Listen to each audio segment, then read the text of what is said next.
Hello friends, कैसे हैं आप सभी। बिहार जल टारगेट में एक बार फिर से आप सभी का बहुत बहुत स्वागत है।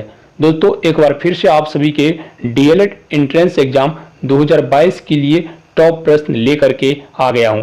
दोस्तों, आज की सेशन में आप सभी को साइंस में बायोलॉजी से टॉप 30 ऑब्जेक्टिव प्रश्न बताएंगे जो कि आपकी डीएलएड एंट्रेंस परीक्षा 2022 में आने के लिए 100% तैयार है। ठीक है दोस्तों, इसके अलावा अगर आप लोग CTET, BEd, DElEd, railway group D, BSSC, SSC, MTS, BPSC, UPSC किसी भी कंपटीशन एग्जाम के आगे अगर तैयारी कीजिएगा तो वहां पे आपको ये प्रश्न, सभी प्रश्न 100% हेल्प करेगा आपको तैयारी में। ठीक है दोस्तों, तो चलिए आज की इस महत्वपूर्ण सेशन को शुरू करते हैं। इससे पहले जान लीजिए, अगर आप लोग पहली बार बिहार रिजल्ट टारगेट पे आए हैं तो चैनल को जरूर सब्सक्राइब कर लीजिएगा। इस वीडियो के डिस्क्रिप्शन में टेलीग्राम का लिंक है, न्यू स्टूडेंट है, टेलीग्राम ज्वाइन जरूर कर लीजिएगा।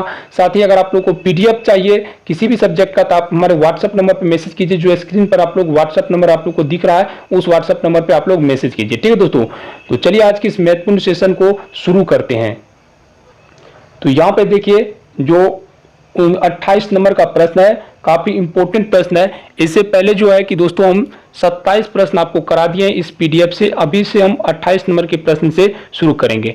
इस प्रश्न के अगर आप लोग न्यू स्टूडेंट तो जान लीजिए, सबसे पहले जो प्रश्न बताएंगे उसका आपके सामने 4 विकल्प रहेगा, उसका आंसर रहेगा और उससे संबंधित जो यहाँ पे दोस्तों एक्सप्लेनेशन होगा। ठीक है दोस्तों, जैसा कि आप लोग देखिए कि स्टील की कठोरता बढ़ाने के लिए कार्बन को मिलाया जाता है। इस्पात के साथ उचित मात्रा में कार्बन मिलाकर उसे आवश्यक कठोरता, तन्यता एवं भंगुरता बढ़ाई जाती है उसमें। ठीक है दोस्तों, तो ये आप लोग इस तरह से आपको जो है यहाँ पे हम एक्सप्लेनेशन भी बताएंगे। ठीक है, ताकि आपको जो है याद करने में और आपका तैयारी भी काफी स्ट्रांग हो। ठीक है दोस्तों, तो चलिए हम शुरू करते हैं। ठीक है दोस्तों, देखिए स्टील की कठोरता बढ़ाने के लिए क्या मिलाया जाता है, तो आप लोग ऑप्शन को ध्यान में छोड़ दीजिए, आप लोग सीधा डायरेक्ट याद रखिए। जो है दोस्तों, स्टील की कठोरता बढ़ाने के लिए कार्बन मिलाया जाता है। ठीक है, और देखिए इसकी जो है इस्पात के साथ उचित मात्रा में कार्बन मिलाकर आवश्यक कठोरता, तन्यता, भंगुरता बढ़ाई जाती है। ठीक है, ताकि वो भांगे न, टूटे न। ठीक है, देखिए स्टील का उत्पादन डलवा लोहा और पिटवा लोहा दोनों से ही किया जाता है। ठीक है, दोनों से ही किया जाता है। कौन कौन लोहा से? देखिए स्टील का उत्पादन किन किन लोहों से किया जाता है, तो यहाँ पे पूरी डिटेल में आपको पूछ सकता है कि स्टील का उत्पादन किन लोहों के साथ किया जाता है, तो आप लोग याद रखिएगा ढलमा लोहा और पिटवा लोहा दोनों से प्राप्त किया जाता है। ढलमा लोहा में कार्बन की मात्रा घटाई और देखिए घटाई और पिटवा लोहा में कार्बन की मात्रा बढ़ाई जाती है। ठीक है, इसमें देखिए इसमें विशेष गुण लाने के लिए कार्बन, निकेल, मैग्नीज और टंगस्टन आदि मिलाए जाते हैं। यह तीनों एक प्रकार के लोहे में सबसे अधिक उपयोगी होता है। स्टेनलेस स्टील एक मिश्र धातु है जो स्टील में 12% क्रोमियम और 1% निकेल को मिलाकर तैयार किया जाता है। निकेल मिलाकर तैयार किया जाता है। तो आप लोग समझ गए होंगे कि जो स्टील की कठोरता है उसको बढ़ाने के लिए हम लोग कार्बन का उपयोग करते हैं। इस्पात के साथ उचित मात्रा में कार्बन मिलाकर के हम लोग जो है जो एक प्रकार के स्टील का निर्माण करते हैं और उसकी कठोरता बढ़ जाती है। ठीक है दोस्तों, तो इसी तरह से आपको टोटल प्रश्न यहाँ पे हम समझाने का प्रयास करेंगे। तो आप लोग अगर रियल में अगर आप लोग किसी भी क्षेत्र में सफलता पाना चाहते हैं तो इस क्लास को पूरा कीजिए। देखिए यूरेनियम क्या काम आता है, तो देखिए यूरेनियम जो मुख्य रूप से दोस्तों बिजली उत्पादन के लिए काम आता है यूरेनियम। ठीक है दोस्तों, यूरेनियम किस काम आता है? बिजली उत्पादन के लिए। ठीक है, और देखिए इसका मुख्य निष्कासन आयस पीस ब्लेड से किया जाता है। यूरेनियम को अधातु कहा जाता है। ठीक है दोस्तों, यूरेनियम को आधा धातु कहा जाता है। ठीक है, आशा धातु कहा जाता है, आशा धातु कहा जाता है, मेंटल ऑफ होप कहा जाता है। ठीक है, किसको आशा धातु कहा जाता है दोस्तों? यूरेनियम का दूसरा नाम क्या है? आशा धातु है। ठीक है दोस्तों, तो आप लोग याद रखिएगा। देखिए कोयले का उपयोग, देखिए कोयले का क्या उपयोग होता है, तो कोयले को तो हम लोग जलाने में उपयोग करते हैं। ठीक है दोस्तों, तो आप लोग जानते हैं। तो देखिए सबसे पहले आप लोग जानिए कि कोयला के बारे में समझ लिए। कोयला के बारे में आपको 2-3 प्रश्न आएगा ही आएगा। ठीक है, किसी भी कंपटीशन का। देखिए कोयला मुक्त कार्बन की यौगिक या मुक्त कार्बन का मिश्रण है। यह ऊर्जा का अनवीकरणीय स्रोत है। अनवीकरणीय स्रोत का मतलब यह होता है कि अगर हम एक बार कोयला को जला देंगे, ठीक है, एक बार कोई चीज अगर हम उपयोग कर लेंगे दोबारा उसका उपयोग नहीं कर पाएंगे।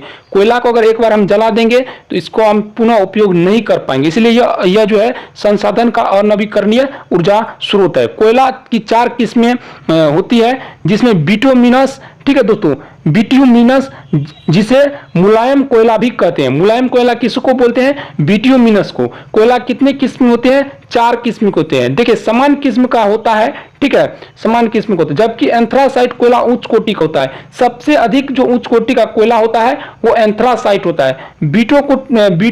बिट्यूमिनस जो होता है सामान्य कोटि किस्म का जो है कोयला होता है। एंथ्रासाइट सबसे उच्च कोटि का कोयला होता है। लिग्नानाइट को भूरा कोयला कहते हैं, आपको याद रखना है। लिग्नानाइट को भूरा कोयला के नाम से जाना जाता है। पीट कोयला के निर्माण की प्रारंभिक अवस्था है, ठीक है। इस कारण इसमें कार्बन की मात्रा कम होती है, ठीक है। पीट सबसे निम्न किस्म का कोयला है। देखिए, कोयले का उपयोग ईंधन यानी जलाने के रूप में संश्लेषित पेट्रोल आदि के निर्माण में करते हैं, ठीक है दोस्तों। तो आप लोग याद रखिएगा, कोयला के सबसे उच्च किस्म जो होता है वो होता है एंथ्रासाइट। कोयला के सबसे उच्च किस्म होता है और सामान्य किस्म बिट्यूमिनस होता है। और पीट जो होता है, ठीक है दोस्तों, लिग्नानाइट को भूरा कोयला कहते हैं और पीट जो होता है वो सबसे निचले कैटेगरी का कोयला होता है, ठीक है दोस्तों। तो याद रखिएगा आपको। अब देखिए, जो नेक्स्ट प्रश्न आप सभी का, हीरा किसका अपरूप है, ठीक है दोस्तों। तो हीरा एक प्रकार के कार्बन का अपरूप है। आप लोग याद रखिएगा, हीरा कार्बन का अपरूप है। देखिए, हीरा कार्बन का क्रिस्टलीय अपरूप है। इसका प्राकृतिक स्रोत जो है दोस्तों किम्बरलाइट पत्थर होता है। यह सभी पदार्थों से कठोर तथा ताप एवं विद्युत का कुचालक होता है, ठीक है। पूर्ण आंतरिक परावर्तन कारण यह बहुत चमकीला होता है। इस पर अम्ल क्षार आदि का कोई प्रभाव नहीं पड़ता है। इसका उपयोग आभूषण बनाने, कांच काटने आदि के उपयोग में किया जाता है। किसका उपयोग? हीरा का उपयोग। समझ गए, हीरा किसका अपरूप है? तो हीरा कार्बन का अपरूप है, ठीक है दोस्तों। अब देखिए, नेक्स्ट प्रश्न आपसे, भारत में डायनामाइट लिमिटेड केंद्र कहां स्थित है? भारत में डायनामाइट लिमिटेड, ठीक है दोस्तों, लिमिटेड केंद्र कहां स्थित है? तो आप लोग याद रखिएगा, भारत में डायनामाइट जो लिमिटेड केंद्र है वो हैदराबाद में स्थित है, ठीक है दोस्तों। चलिए, नेक्स्ट प्रश्न आप सभी का, श्वेत प्रकाश को नीली में कैसे पैदा करते हैं? ठीक है, श्वेत प्रकाश को नली में कैसे पैदा करते हैं? ठीक है, तो आपको याद किया, तंतु को गर्म करके, ठीक है दोस्तों। चलिए, नेक्स्ट प्रश्न को हम लोग बढ़ते हैं। नेक्स्ट प्रश्न, कौन सी धातु को पीटकर पत्थर का रूप बनाया जाता है? ठीक है, बनाया जा सकता है। तो देखिए, सुनामी को जो है आपको हम बताए थे, इससे पहले क्विज भी कराए थे आपको। देखिए, सुनम में एक ऐसा धातु है जिसको पीट करके पत्थर का रूप बनाया जा सकता है, ठीक है दोस्तों, सुनम को, ठीक है। तो आप लोग याद रखिएगा, जो सबसे इंपॉर्टेंट चीज है ये आप लोग भूलिएगा नहीं, ठीक है। चलिए, अब आपको ले जाते हैं नेक्स्ट प्रश्न को। देखिए, परमाणु बम किस सिद्धांत पर आधारित होता है? तो परमाणु बम जो है दोस्तों, ये एसएससी 2016 में पूछा गया प्रश्न है। एसएससी 2016 में पूछा गया प्रश्न। यहाँ बोल्ड अनियंत्रित नाभिकीय संलयन, अनियंत्रित नाभिकीय विखंडन और देखिए, नियंत्रित नाभिकीय विखंडन और नियंत्रित नाभिकीय संलयन। तो यहाँ पे 4 ऑप्शन है, लेकिन आपको याद रखना है कि परमाणु जो बम है, ठीक है दोस्तों, परमाणु बम जो है वो मुख्य रूप से अनियंत्रित नाभिकीय संलयन विखंडन पर आधारित है, ठीक है। तो याद आप लोग रखिएगा। इसके बारे में आप लोग थोड़ा एक्सप्लेनेशन समझ लीजिए। परमाणु बम जो है अनियंत्रित नाभिकीय विखंडन सिद्धांत पर आधारित है। परमाणु बम को सामान्यतः नाभिकीय बम भी कहा जाता है। परमाणु बम को बनाने के लिए यूरेनियम अथवा प्लूटोनियम का उपयोग किया जाता है। आपको पूछेगा कि परमाणु बम को बनाने के लिए किस धातु का उपयोग किया जाता है? तो यूरेनियम और जो दोस्तों प्लूटोनियम का उपयोग किया जाता है। इसमें अनियंत्रित श्रृंखला अभिक्रिया होती है, जिसके फलस्वरूप अपार ऊर्जा की मात्रा उत्पन्न होती है। बम में प्रयुक्त होने वाले पदार्थ के लिए यह आवश्यक है, ठीक है दोस्तों। उसका द्रव्यमान एक निश्चित द्रव्यमान से अधिक होता है, ठीक है। तो आप लोग समझ गए। चलिए, नेक्स्ट प्रश्न और बोलते हैं। देखिए, करौंदे में कौन सा अम्ल पाया जाता है? तो करौंदे में सिट्रिक अम्ल पाया जाता है, आप लोग याद रखिएगा, ठीक है दोस्तों। चलिए, नेक्स्ट प्रश्न आप सभी का वनस्पति विज्ञान से संबंधित है। देखिए, करौंदा का वैज्ञानिक नाम क्या है? तो करौंदा का वैज्ञानिक नाम जो है करिसा केरनडास है, ठीक है।